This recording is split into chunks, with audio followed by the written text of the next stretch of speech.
horror story.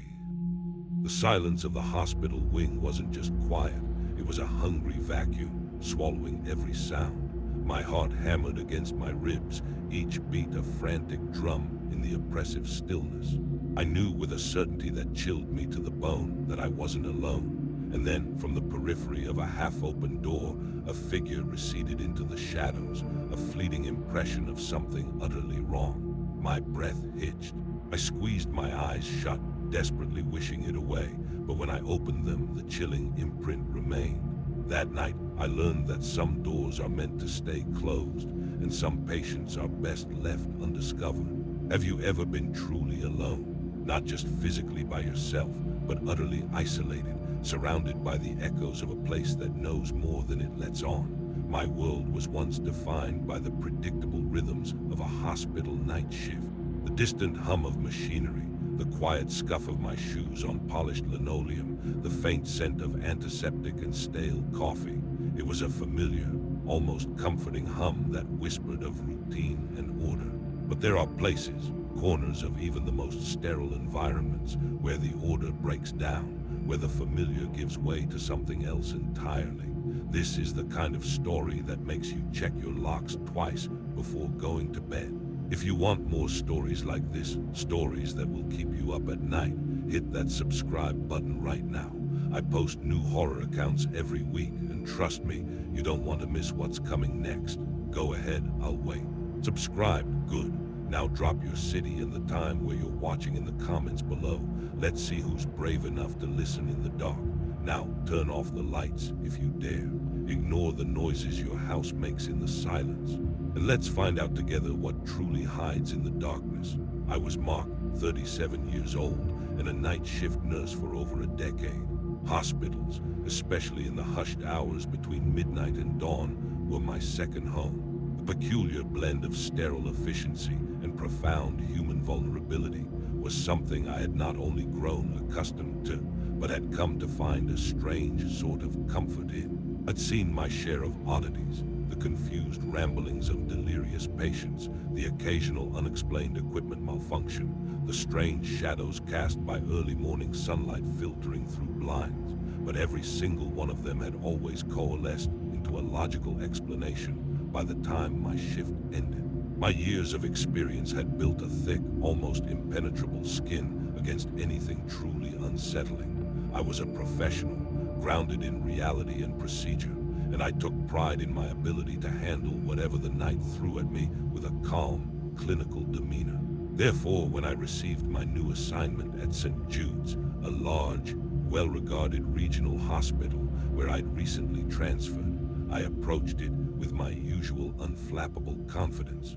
The main wards were standard, a predictable maze of patient rooms and nurses' stations, but occasionally, nurses were assigned to overflow duties, which could mean covering less frequented sections of the building. This particular night, I found myself heading towards the C-Wing Annex, a section of the hospital that had been mostly decommissioned after budget cuts a few years prior. It was reserved for long-term care patients or those requiring extreme isolation, but even then, it housed only a handful.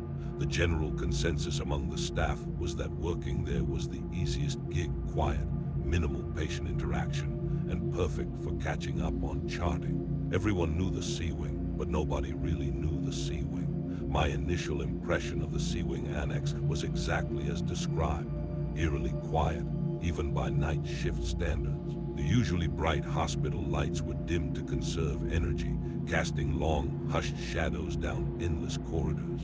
There was a palpable sense of emptiness, a forgotten corner of an otherwise bustling medical facility.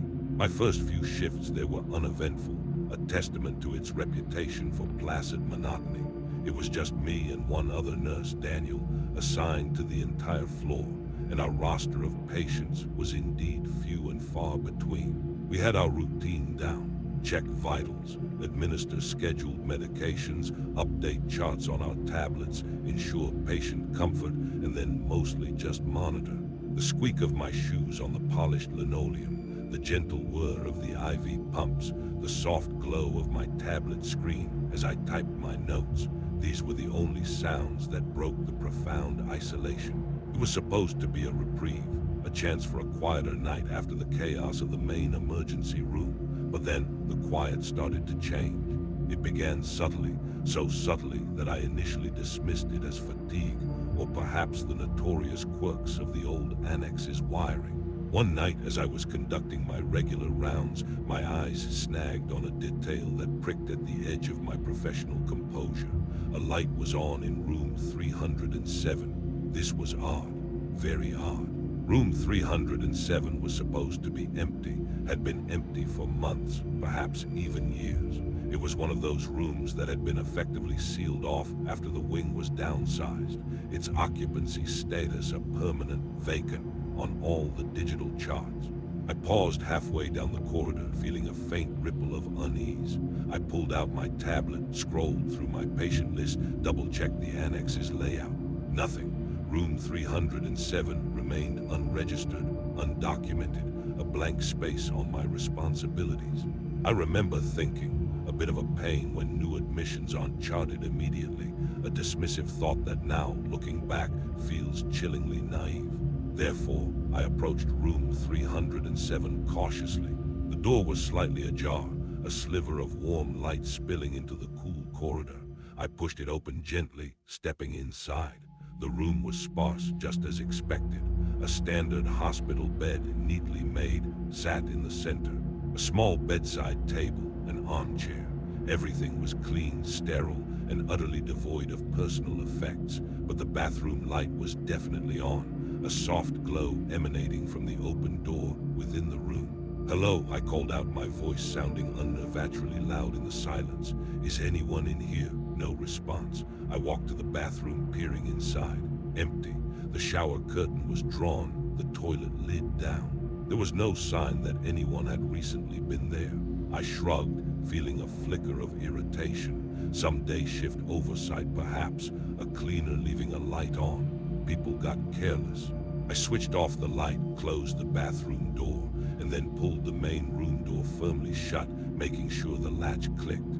I updated my mental ledger, just another minor error in an old building. But then later that very same shift, as I sat at the nurse's station charting, I heard it, a faint, almost imperceptible chime. It was the call bell. My head snapped up, my eyes instantly darting to the console. The light for room 307 was blinking, a steady, insistent pulse of white light. My blood ran a little cold. The room that was supposed to be empty, the room where I had just turned off the light. I looked across at Daniel, who was engrossed in his own charting, headphones on, oblivious. I didn't say anything, just stared at the blinking light, a slow, sickening realization dawning on me. It wasn't a malfunction. It was too specific, too immediate after my visit. Was I tired? Was it a trick of the old wiring, as I'd told myself before? The C-Wing was notoriously finicky. I found myself trying to rationalize it away, searching for any logical explanation. I cleared the call from the console, and the light stopped blinking. The silence resumed its dominance, but a very distinct prickle of unease had formed, a tiny, persistent shard in my mind. Therefore, the next few shifts I worked the C-Wing. That feeling of unease festered. The silence, which had once been a comfort, now felt heavier, pregnant with unspoken things. I started to feel a distinct sensation of being watched, especially when I walked past the corridor leading to room 307. It was an irrational thought, a professional's dismissal, but it persisted. The hairs on the back of my neck would inexplicably rise, a primal instinct overriding my logical brain. I'd glance over my shoulder, but always found nothing, just the empty, dimly lit hall, stretching out into the gloom. But the feeling was so potent, so undeniable, that it started to chip away at my composure. My routine, once a source of comfort, became a series of anxious checks, my eyes darting to the corners of the rooms, probing the shadows. One particular night, the gnawing unease tipped over into something more concrete. As I was walking back from a patient's room, passing room 307, I noticed the door was open wider than I remembered leaving it. Not just a crack, but enough to see a sliver of the interior. As I approached, my eyes narrowed, trying to make sense of the subtle shift. And then, from the periphery of my vision, a shadow seemed to recoil from the doorway, disappearing into the room's interior. It was too quick to be sure, too indistinct, a mere impression. Was it a trick of light, a figment of my increasingly tired mind playing games? But it felt like a presence, a person. A figure retreating from view, undeniably there. My breath hitched, a cold knot forming in my stomach, and that's when the real questions began. Who was in room 307, and why were they never on my charts? The quiet of the C-Wing annex, once a comfort, was slowly transforming into something else entirely. It was becoming a cage of whispers and unseen movements, and I, unknowingly, had just scratched the surface of its dark secret. The incident with the vanishing shadow at room 307's doorway left me profoundly unsettled. My professional detachment, the armor I'd worn for years, felt suddenly permeable, cracked. It wasn't just a light left on or a misplaced call bell anymore. It was an active presence, something that recoiled from my approach. The implications were chilling, bypassing my logical defenses and striking directly at a more primitive fear. My immediate reaction, driven by protocol and a desperate need for rationalization, was to verify. I had to know. I had to confirm what my eyes thought they had seen, even though every instinct screamed at me to simply walk away and pretend it hadn't happened. Therefore, the very next thing I did was to approach the nurse's station, my heart thumping a frantic rhythm against my ribs. Daniel was still there, headphones off now, scrolling through something on his phone. He looked up as I approached, a casual, tired smile on his face. "Everything all right, Mark? You look like you've seen a ghost." He chuckled, completely unaware of how close to the truth his flippant remark actually was. "Just checking something," I mumbled, trying to keep my voice even, trying to project an air of routine. I pulled up the digital patient directory for the C-Wing annex, navigating through the various menus with practiced ease. My fingers flew across the screen, searching, scrolling, double-checking every room number, every name. Nothing. Room 307 remained resolutely blank, an empty slot in the system. No patient assigned, no history of recent occupancy, no pending admission. It was as if the room itself existed in a digital void. This was a critical point. Every bed in a hospital, whether occupied or not, had a status, a designation. A completely blank entry was virtually impossible, especially for a room where lights turned on and call bells chimed. But the system, for all its supposed infallibility, had its quirks. I knew that. Sometimes, especially with transfers or emergency admissions, there could be a delay in updating the centralized database. It happened, so I decided to go old school. I went to the physical chart rack, a relic from a bygone era, still maintained for backup purposes. Flipping through the alphabetical tabs, I meticulously scanned for any record of room 307. Again, nothing. It was as absent from the paper files as it was from the digital ones. It was a complete anomaly. The problem wasn't just that there was someone in room 307 who wasn't on the charts. The problem was that according to every official record, room 307 didn't exist in an active capacity. Therefore, the fact that something was happening in there, something that felt like a human presence, defied all logic and every established hospital procedure. My sense of unease solidified into genuine bewilderment, then into a burgeoning dread. Therefore, the next day, before my shift, I made a point of asking around. I cornered Sarah, one of the day nurses who had been at St. Jude's for years during handover. "Hey Sarah," I began casually, trying to mask the underlying anxiety. "Quick question about the C-Wing. You know room 307? She paused, a frown creasing her brow. 307? Isn't that one of the old ones? Been empty for ages, hasn't it?" Her response was immediate, confident, and entirely unhelpful. "Yeah, I thought so too," I pressed, trying to push past her casual dismissal. "But I've noticed some activity there. Lights on, call bells. Even thought I saw someone in the doorway the other night." Sarah just laughed, a dismissive, airy sound. Oh, that old wing is always playing tricks. Drafts, bad wiring, old ghosts. Don't worry about it, Mark. It's just the C-wing being the C-wing. Spooky old place. She walked off, clearly uninterested in my concerns, attributing them to the typical new guy jitters about a haunted part of the hospital. But her casual dismissal did little to soothe me. In fact, it only intensified my growing paranoia. Old ghosts, her words echoed in my mind. She'd said it as a joke, but the way she'd said it, the knowing glance, felt less like a joke and more like a warning. It made me wonder if other nurses had experienced similar things but had learned to ignore them, or worse, keep quiet about them. This thought was far more disturbing than a simple wiring fault. It suggested a deeper, unacknowledged strangeness to the C-wing. Therefore, I decided to continue my investigation surreptitiously. I started paying closer attention to room 307 on my subsequent shift. I would often take a slightly longer route during my rounds, passing the room multiple times, my eyes constantly flicking towards its door. I started to notice patterns.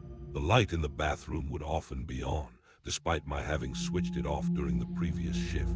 The door would be ajar by varying degrees. Small, unsettling details that individually could be explained away, but collectively painted a picture of something or someone consistently occupying the space.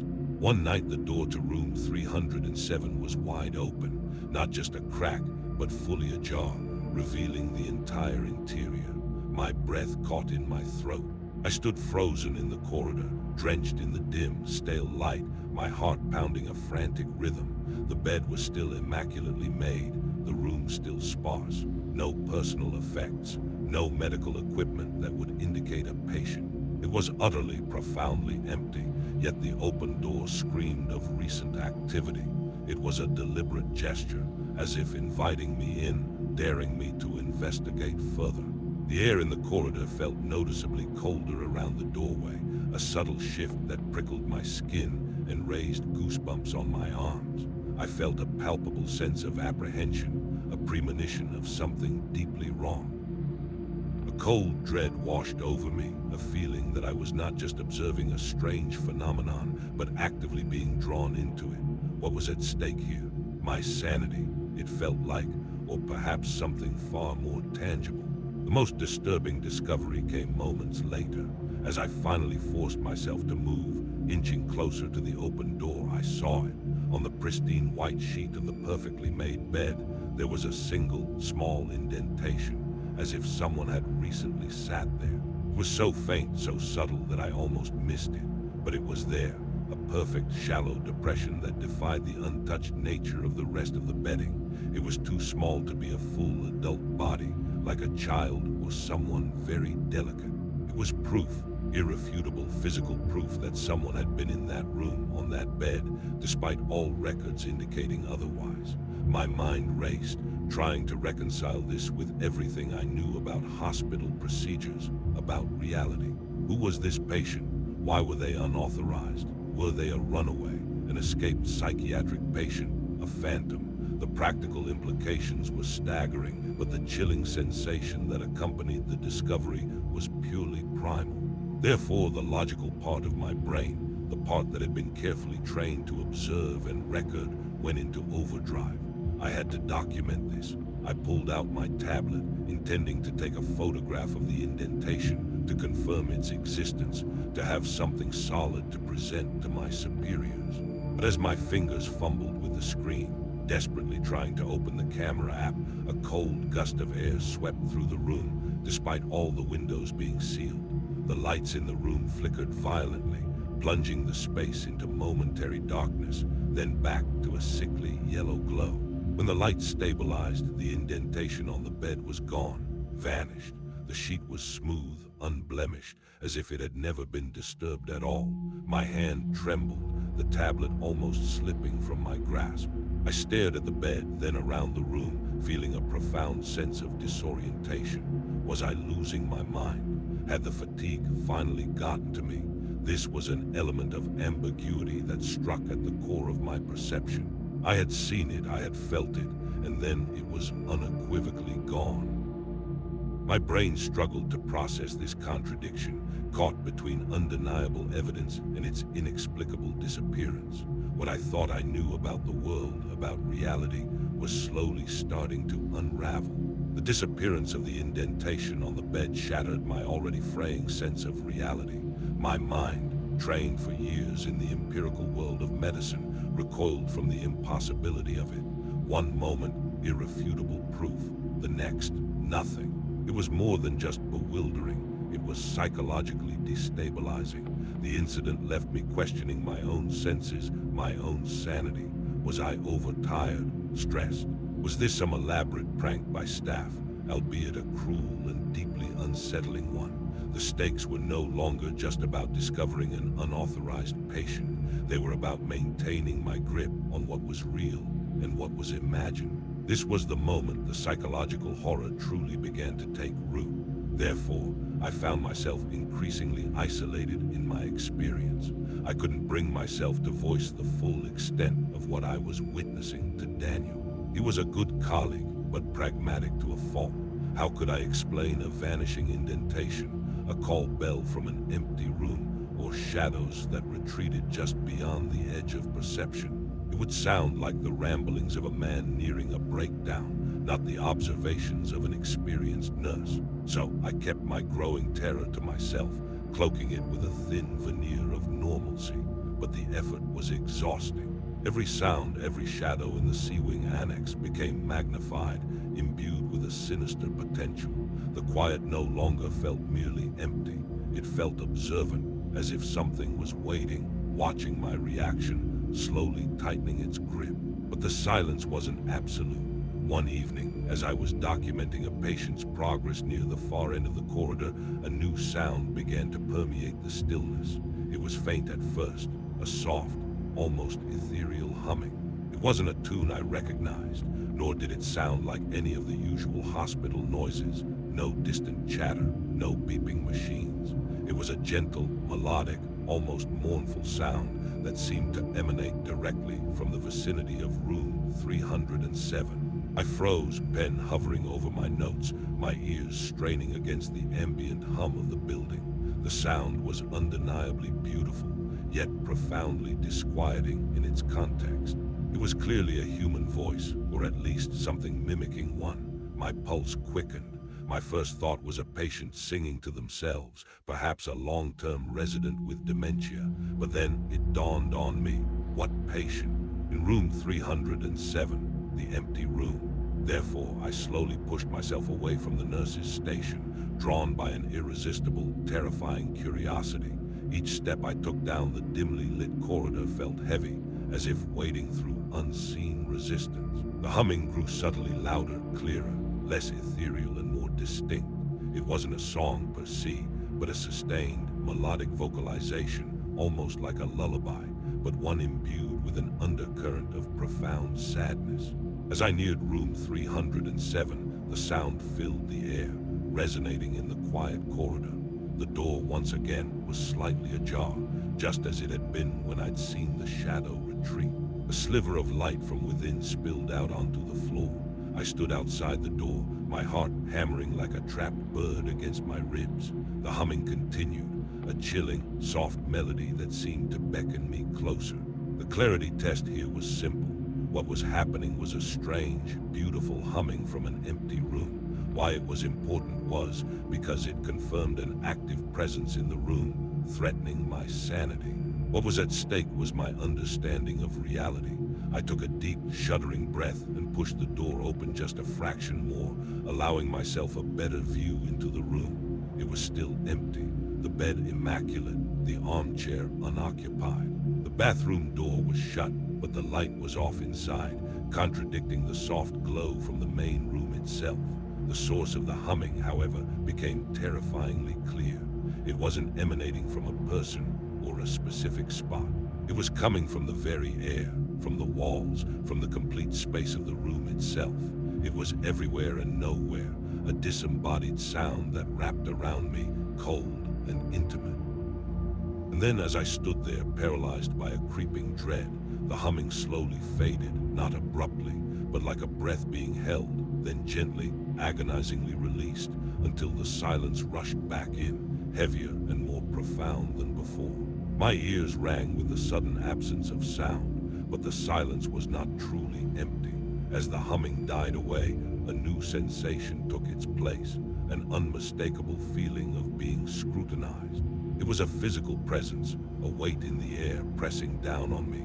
My eyes darted around the room, desperately searching for a source, a shadow, a movement, anything that would give me a logical explanation. There was nothing, yet the feeling was overwhelming, like 100 unseen eyes were fixed upon me, dissecting me, evaluating me. It was a predatory gaze, yet utterly silent, utterly still. The temperature in the room dropped several degrees, and I could see my own breath fogging faintly in the frigid air, a physical manifestation of the impossible cold. Therefore, I backed away slowly, my hand instinctively reaching for the doorframe, needing something solid to ground myself.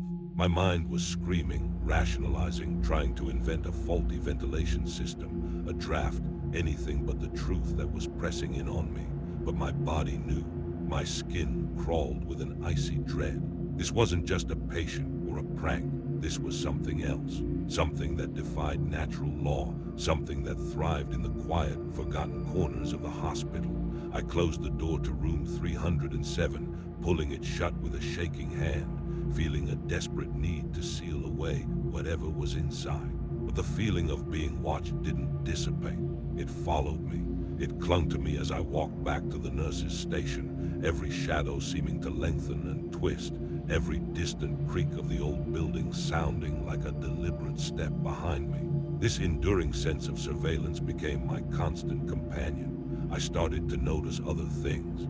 Objects subtly moved at the nurse's station. A pen that was on the left of my notepad would be on the right. A patient chart that I'd stacked neatly would be slightly askew. Small, insignificant details, easily blamed on a forgetful colleague or my own absent-mindedness. But when combined with the relentless sense of being watched, the humming, and the impossible vacancy of room 307, they became pieces of a terrifying puzzle. My sleep became fractured, haunted by dreams of endless, dim corridors and disembodied humming. I started to lose weight, the stress eating away at my appetite. The C-Wing Annex, once a place of quiet reprieve, had become a psychological prison. I knew I needed help, but saying what I needed help with felt like admitting defeat, like admitting I was losing my mind. This was a ground-up development, one that started small and grew into an all-encompassing psychological torment. The hospital, my sanctuary, was slowly becoming my haunted house, and I was the only one who seemed to notice the encroaching darkness. The escalating oddities and the relentless feeling of being watched had transformed my once stable world into a landscape of creeping paranoia. My professional objectivity had long since evaporated, replaced by a desperate, gnawing fear. The C-Wing Annex, once a familiar setting, now felt alien and hostile. Every creak of the old building, every gust of recycled air, was magnified into a potential threat. My internal goal was no longer just to understand what was happening, but to escape the suffocating psychological pressure. Yet I felt a perverse compulsion to also uncover the truth. The stakes were clear: my job, my reputation, and most importantly, my sanity. Therefore, the next step was to escalate my concerns, however difficult that felt. I knew I couldn't continue to keep this to myself. It was affecting my work, my well-being, and frankly, I was starting to genuinely question my own perceptions. I decided to confide in my immediate supervisor, Brenda, a no-nonsense head nurse with decades of experience. I tried to frame my concerns as professionally as possible, omitting the more supernatural elements. Brenda, I began during a quiet moment in her office the following morning. I've been noticing some unusual things in C-Wing Annex, specifically around room 307. Lights being left on, call bells chiming, even thought I saw someone in the corridor nearby. I paused, choosing my words carefully. The issue is, according to all records, room 307 is empty and has been for months. I can't find any documentation of a patient there. But Brenda, A woman usually receptive to procedural anomalies merely waved a dismissive hand. "Oh, Mark, don't worry about old C-Wing. It's an antique. Wiring's shot, drafts play tricks with the doors. Happens all the time." She smiled, a tired, reassuring smile that did little to reassure me. "As for seeing someone, you're on the night shift. Your eyes play tricks. Happens to the best of us. Just close the door if it's open. Turn off the light if it's on. Don't waste your energy on it." Her response was identical to Sarah's, a stock explanation that felt too rehearsed, too convenient. It was as if they both were actively avoiding acknowledging anything beyond the mundane. Therefore, her dismissal did not alleviate my anxiety. It compounded it. It made me feel even more isolated, truly alone in what I was experiencing. It solidified the terrifying suspicion that there was a collective unwillingness to acknowledge something profoundly wrong in that wing. This was a critical moment for me. The lack of validation, the casual brushing aside of my very real experiences, began to erode my trust not just in my colleagues, but in the institution itself. It pushed me closer to the edge of believing that I truly was losing my mind, or more horrifyingly, that I was being gaslighted, that there was a silent conspiracy of denial surrounding room 307. The element of ambiguity now shifted from questioning the phenomena to questioning the reactions of those around me. Was I the crazy one, or were they all complicit in a far more unsettling silence? The ground beneath my feet felt increasingly unstable. Therefore, I decided to take matters into my own hands, driven by a morbid curiosity and a desperate need for answers. I resolved to spend more time in the C-Wing Annex, to document everything, to catch whatever it was that inhabited room 307. My phone became my constant companion, ready to record any sound, any visual anomaly. I started making extra rounds, lingering near the corridor of room 307, feigning interest in other patient charts, but always with one ear strained, one eye glancing. I started leaving small, innocuous items on the bedside table in room 307, a disposable pen, a small folded gauze pad, just to see if they would be moved, if there would be any sign, however faint, of an active presence. The game had changed. I was no longer a passive observer. I was actively hunting for evidence. One night the humming returned, louder, more distinct than before, but still carrying that profound, heartbreaking quality. It pulsed from within room 307, a mournful melody that twisted my insides. This time, I didn't hesitate. I pulled out my phone, started recording, and slowly, deliberately, pushed the door to room 307 completely open. The room was bathed in dim, ethereal light, the source of which I couldn't discern. The sound pulsed from the very air, vibrating through the floorboards, through my own chest. My phone recorded, its small red light a tiny beacon of objective truth in the encroaching strangeness. The air was thick with the humming, a physical presence that pressed in on me, colder than before, the kind of cold that seemed to suck the warmth directly from my bones. And then I saw it, a figure. It was sitting on the edge of the bed, facing away from me, its back to the door.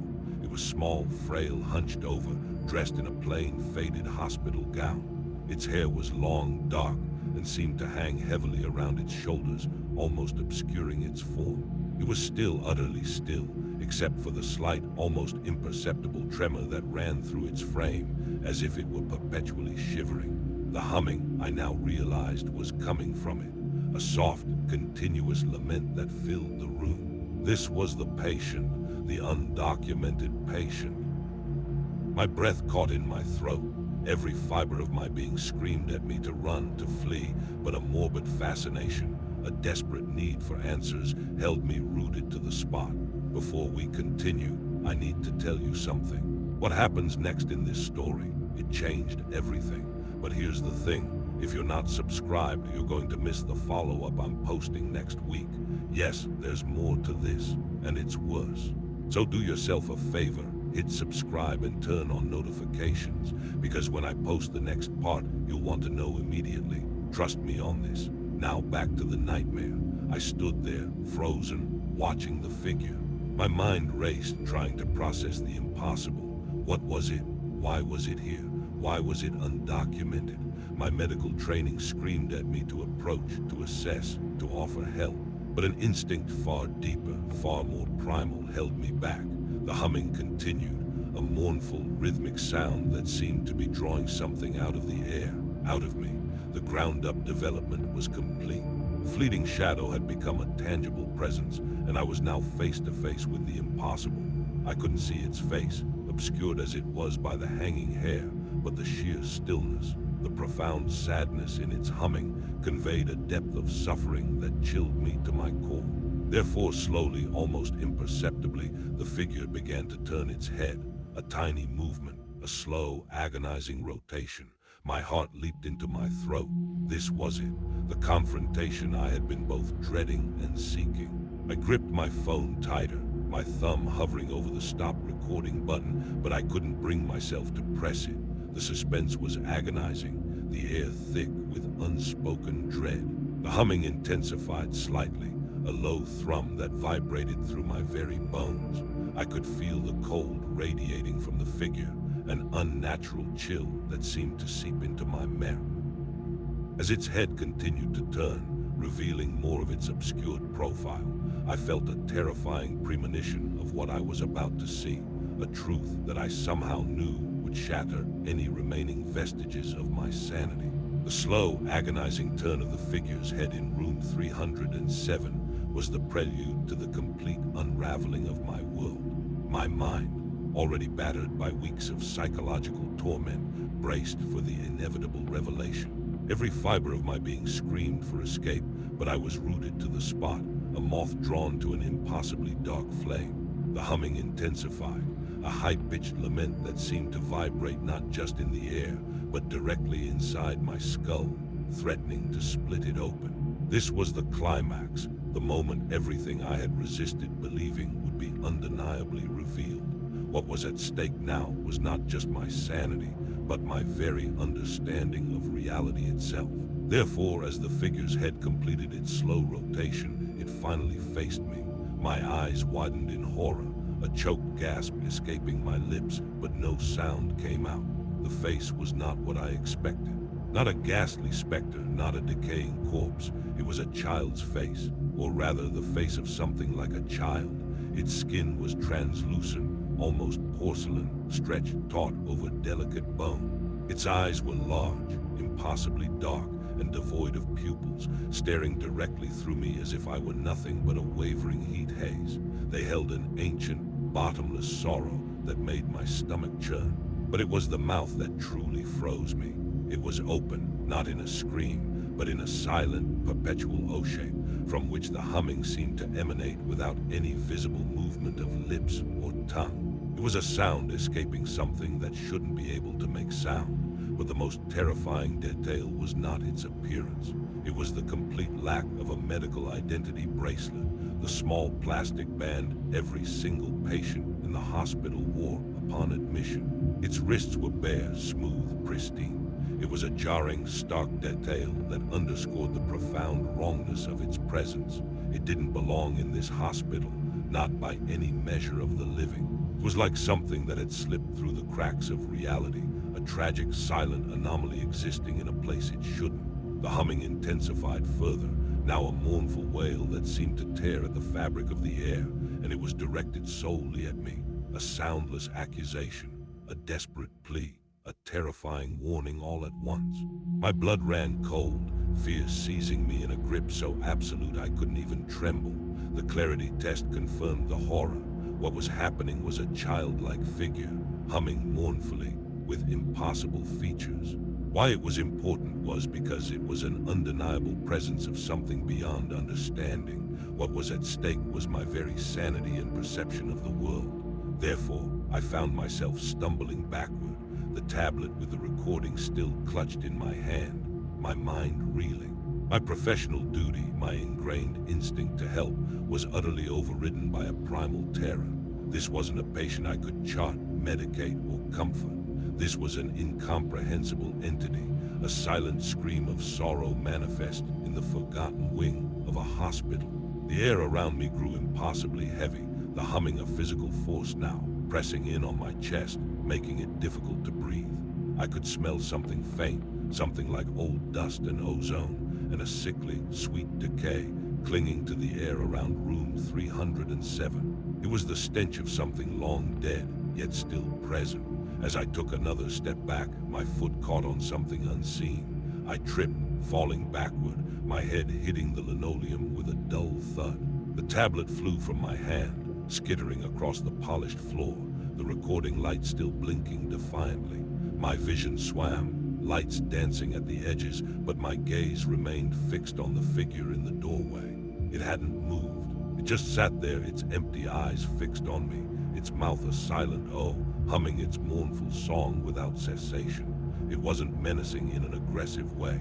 It was menacing in its sheer, profound otherness, in its impossible existence. It was a victim, yes, but a victim of something so terrible that its very presence was a threat to my world. And then as I lay there, dazed and disoriented on the cold floor, the lights in the entire C-Wing annex flickered, then died, plunging the corridor into absolute, terrifying darkness. The humming didn't stop. In fact, it seemed to amplify in the sudden, oppressive blackness, becoming a deafening, all-encompassing sound that vibrated inside my bones, inside my skull. It was everywhere. I could feel the cold envelop me, a chilling embrace that felt both intimate and utterly alien. I thrashed wildly, desperately trying to scramble to my feet, to find something, anything, in the absolute dark. My hands scrabbled against the smooth, cold floor, searching for the tablet, for a light switch, for an escape. The humming was now accompanied by a faint, rustling sound, like dried leaves skittering across the floor, or something dragging itself slowly closer. It was an auditory hallucination, I told myself, a product of my fear, but the visceral terror of it was undeniably real. Therefore, I pushed myself up, blindly bumping into the wall, my heart a frantic rhythm in my chest. I clawed my way along the wall, desperate to get away, to find the nurse's station, to find Daniel, to find light. The humming followed me, a relentless, mournful echo. The rustling sound grew louder, closer. I could feel a faint draft, a movement of air against my cheek, as if something were passing incredibly close to me in the darkness. My mind screamed, trying to conjure any rational explanation, any logical defense against the encroaching impossible. But there was none. I was trapped in the dark with whatever it was that inhabited room 307, whatever it was that existed entirely outside the boundaries of my understanding.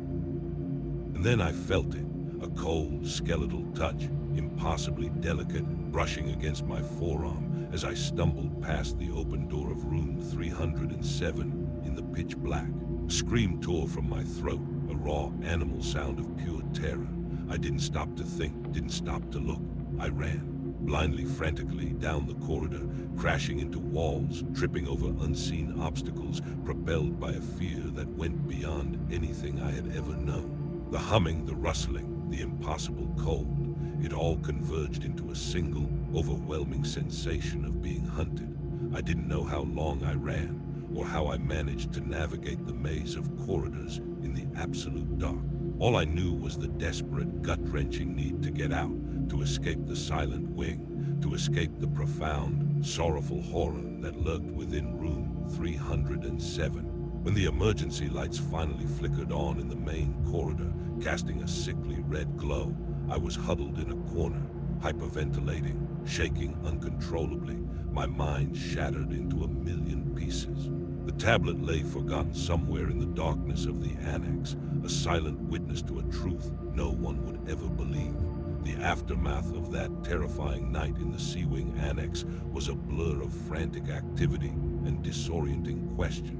When Daniel finally found me, huddled and hyperventilating in the main corridor, I was an incoherent mess, my words tumbling out in a jumbled cascade of humming, cold, and a child's face. He tried to calm me, his face etched with concern, but I could see the confusion, the disbelief in his eyes. The emergency lights had kicked on, restoring enough visibility to navigate, but the C-Wing itself remained shrouded in a sinister semi-darkness. My colleagues, seeing my state, immediately assumed a panic attack, extreme stress, perhaps even a brief psychotic episode induced by night shift fatigue. They were medical professionals, and they clung to medical explanations. Therefore, I was quickly escorted away, sedated, and given a few days off work. My official report, dictated to me by Brenda with a sympathetic but firm tone, attributed my distress to acute stress and exhaustion leading to temporary disorientation and hallucination. The power outage in the Sea Wing was blamed on an isolated electrical fault that had been promptly addressed. There was no mention of room 307's elusive patient. No deep investigation into my claims. My tablet with its potentially incriminating recording was never mentioned, never found. It was as if the hospital administration moved with practiced efficiency to scrub away any trace of the anomaly, to return to the comforting fiction of a perfectly functional, orderly environment. My experiences were neatly filed away under unfortunate incident, and I was expected to recover and resume my duties, but recovery was not an option, not for me. The image of that face, the translucent skin, the pupilless eyes, the silent O-shaped mouth from which the mournful humming emanated was seared into my mind. The cold, skeletal touch on my arm, the absolute terror of being hunted in the dark, these were not hallucinations. They were visceral, undeniable realities that had shattered the foundations of my perception. I returned to work, but I was a shadow of my former self. My confidence was gone, replaced by a pervasive anxiety. Every time I walked down a dimly lit corridor, every time a door creaked, every time I felt a sudden draft, my heart would leap into my throat. The quiet of the night shift, once my solace, became a source of constant dread. A pregnant silence waiting to be broken by the impossible. Therefore, I couldn't stay. The Sea Wing Annex, even from a distance, felt like a gaping wound in the hospital's facade, a portal to something unspeakable. The knowledge that such a thing could exist, undocumented, unacknowledged, within the very walls of a place dedicated to healing, was a horror I couldn't reconcile. I resigned from St. Jude's a few weeks later, citing personal reasons. No one questioned it. I think they were relieved to see me go, a loose end in their carefully constructed reality. The easy dismissal of my experiences, the collective amnesia surrounding room 307, only deepened my conviction that something profoundly unnatural was at play. It wasn't just what I saw, but how it was covered up, erased from existence, that was truly terrifying. But leaving St. Jude's didn't erase the experience. The psychological scars ran deep, twisting my perception of the world. I found it impossible to trust silence anymore. The absence of sound, which was once peaceful, now felt like a precursor to something insidious, a vacuum waiting to be filled by the impossible. My sleep was still haunted by fragmented nightmares of the childlike figure, its silent humming reverberating in the darkest corners of my subconscious. I'd wake up in a cold sweat, convinced I could still feel that delicate, icy touch on my arm, or hear the faint, sorrowful sound just beyond the range of hearing. The world, once so rational and predictable, now felt thin, permeable, susceptible to breaks and intrusions of the utterly inexplicable. This was the haunting legacy of the undocumented patient. Therefore, I tried to seek help. Therapy, medication, anything to quell the relentless anxiety and the intrusive thoughts. But how do you explain a patient who isn't there? A humming that defies source. A hospital wing that actively conceals its darkest secrets. My therapists listened patiently, offering diagnoses of PTSD, generalized anxiety, sleep deprivation. They tried to help me cope with what they perceived as my delusions.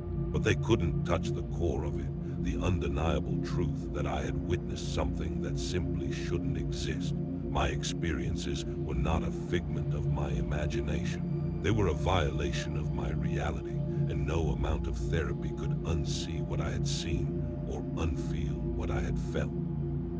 The true horror was not just the event itself, but the fact that it left me entirely alone in its aftermath, with no one to truly understand, no one to truly believe. The memory of the patient, the figure, it never faded. If anything, it grew sharper, more defined with time. I often wonder what became of room 307. Is it still empty? Or does the humming continue, a silent lament waiting for another unsuspecting night nurse to stumble upon its terrible secret? I sometimes find myself driving past St. Jude's, the imposing brick edifice rising against the night sky. Its lights a deceptive beacon of healing and safety. And I know, with a chilling certainty, that behind those walls, in the silent C-Wing annex, there are still corners where the official narrative crumbles, where the comforting hum of routine gives way to the profound, disquieting song of the undocumented.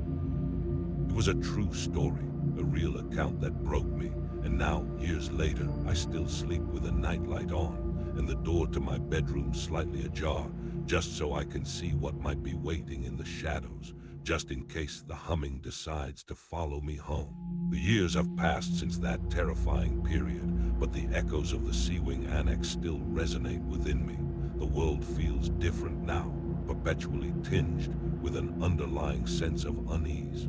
I can look at the mundane, everyday things, a flickering light, an unexplained sound in the night, a sudden chill in a room, and my mind immediately conjures the impossible. It's a constant, low-frequency hum of dread that never truly dissipates. I've learned to live with it, to compartmentalize the terror, but it's always there, a psychological scar that refuses to heal. The rational part of me yearns for a logical explanation, a medical diagnosis that explains away the impossible, but the indelible memory of that face, those eyes, and that chilling, silent humming defies all reason. I moved away from that city, found a different career, tried to build a new life far from the shadow of St. Jude's, but you can't outrun what's inside your own head. Sometimes, late at night, when the house is utterly silent, I'll swear I can hear it, a faint, distant hum, just at the edge of my perception, a mournful whisper from a forgotten hospital wing, reaching across the miles and the years. It reminds me that some things once seen can never be unseen, and some horrors once experienced become a permanent part of your being. I am forever changed, carrying the weight of an unexplained truth, a silent witness to a tragedy no one will ever acknowledge. If this story disturbed you, you need to subscribe. I have dozens more accounts like this, some even worse. New horror stories every week. Hit that subscribe button and turn on the bell. You've been warned. I often wonder if others have experienced similar things, if C-Wing had other silent witnesses, or if I was truly just the unlucky one. What do you think happened in room 307? Share your theories or your own unsettling night shift stories in the comments below. Perhaps by sharing, we can find some small comfort in knowing we're not entirely alone in facing the unexplainable. But let's be clear. The shadows are always deeper than you think, and the silence often holds more than just quiet.